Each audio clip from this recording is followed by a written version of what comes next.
Soovin sulle õnnistatud pühapäeva ja see on selle aasta viimane. Ja just nüüd sellel ülemineku ajal liiguvad meie mõtted tuleva ja mälestuste, lootuste piirimail ja me kuuleme just täna püha perekonna teekonnast, pagulusest kodumaale. Ja sellest räägib meile evangelist Matteus evangeeliumi 2. peatükis 19. kuni 23. salmini. Kui nüüd Herodes oli surnud, vaata siis ilmus issanda ingel Egiptuses viibivale Joosepile unenäos ja ütles, tõuse üles, võta laps ja tema ema ning mine Iisraeli maale, sest need, kes püüdsid last tappa, on surnud. Siis ta tõusis, võttis lapse ja tema ema ning tuli Iisraeli maale. Kuulnud aga, et Arhelaos on kuningaks Juuda maal oma isa Herodese järel, kartis Joosep sinna minna.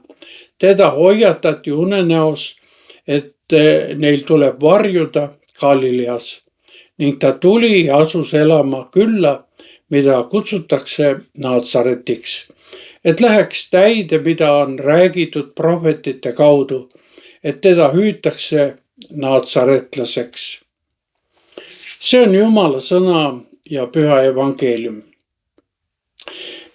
Kuulda on just see osa jõululoost, mida me laste piiblist ei leia. See sündmus eelneb Jeesuse avalikule teenimisele. Sündmuse taustaks on Herodes suure terror ja hirm, mis ajendas Joosepit koos perega Egiptusesse põgenema. See sõna algab surmateatega. Kui nüüd Herodes oli surnud, vaata siis ilmus issanda ingel Egiptuses viibivale Joosepile unenäos ja ütles, tõuse üles, võta laps ja tema ema ning mine Iisraeli maale, sest need, kes püüdsid last tappa, on surnud. Herodes suur oli tuntud oma julmade tegude poolest, mille hulka kuulus ka oma poegade ja abikaasa hukkamine. Aga ka käsu andmine Petlemma poeglaste tapmiseks tuli ju tema poolt. Nüüd oli ta lõpuks surnud. Tee kodumaale oli vaba ja ingel kinnitas seda Joosepile. Tagasitulek Egiptusest on sümboolse tähendusega. See meenutab Iisraeli pääsemist Egiptuse orjapõlvest. Nii on Jeesuse lapsepõlves ka tükikene tema rahva ajalugu. Nagu alati kuuletub Joosep issanda käsule. Me kuulsime, siis ta tõusis, võttis lapse ja tema ema ning tuli Iisraeli maale. Joosep astub siin esile oma pere eest hoolitsejana. Ta pakub Maarile keset ohtliku maailma kaitset ja tuleviku väljavaadet. Aga see tee koju ei ole siiski lihtne. See ei olnud lihtsalt logistiline küsimus. Kuigi Herodes oli surnud, polnud oht veel täielikult kadunud.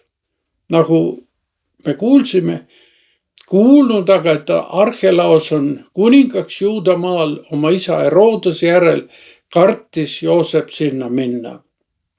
Arhelaos oli üks Herodes suure poegadest, kes jätkas oma isa verist valitsemisstiili. Nii on Joosepi kartus põhjendatud ja arusaadav. Mineviku draamad saadavad tedagi, kuid kuulekus ingli sõnumile on palju olulisem.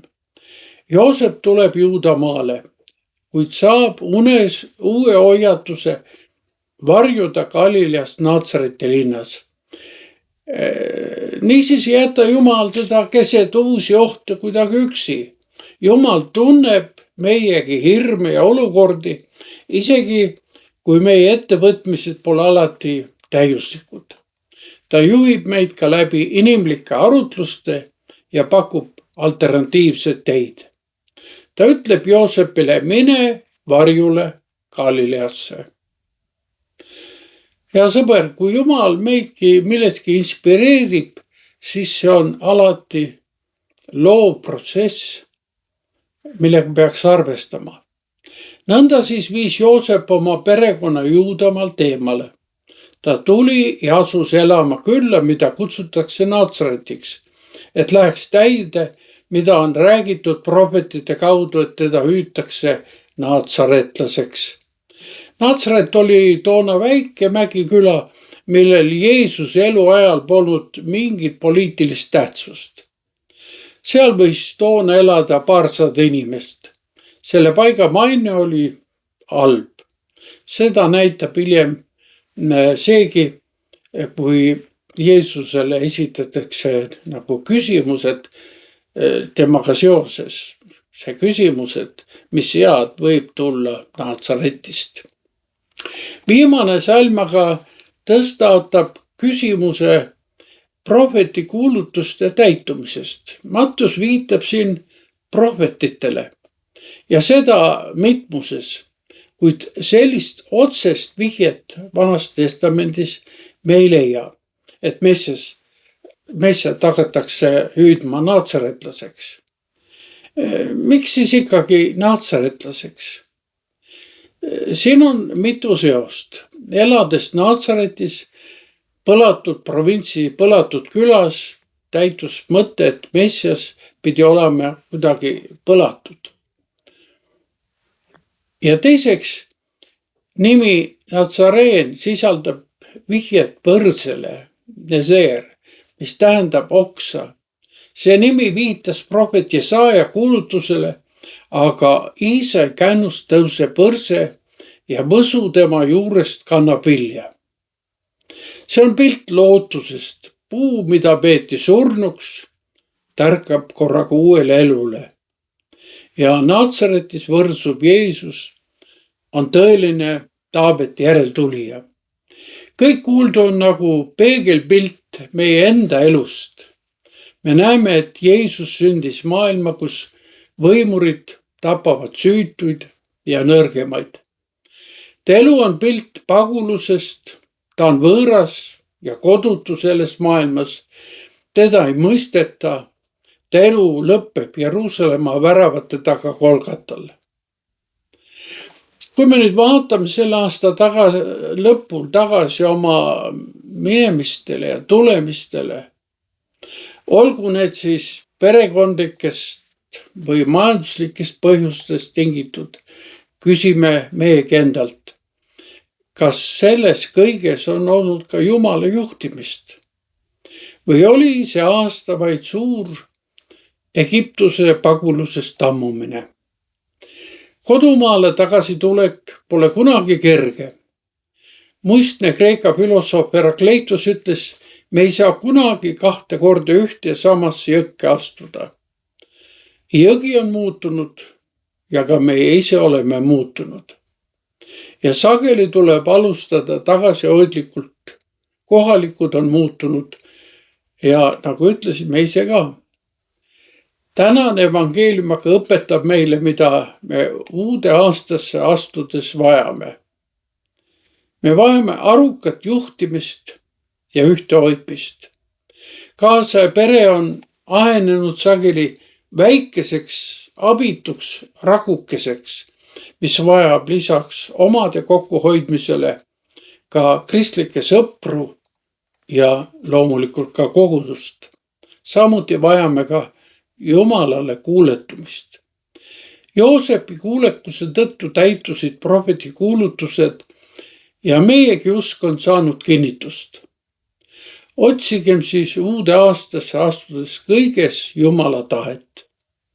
minnes uude aastasse koos Jeesusega, kanname endaga kaasas uue alguse tõotust. õnnistunud vana aasta lõppu ja uude aastasse astumist. palvetagem. Issand, sa näed ja tunned möödunud aasta muresid ja hirme. juhi uude aastasse astudes ikka meid oma teedel. Täida meid usu ja lootusega ka väikeste alguste aegadel. Isa, Poja ja Püha Vaimu nimel. Aamen.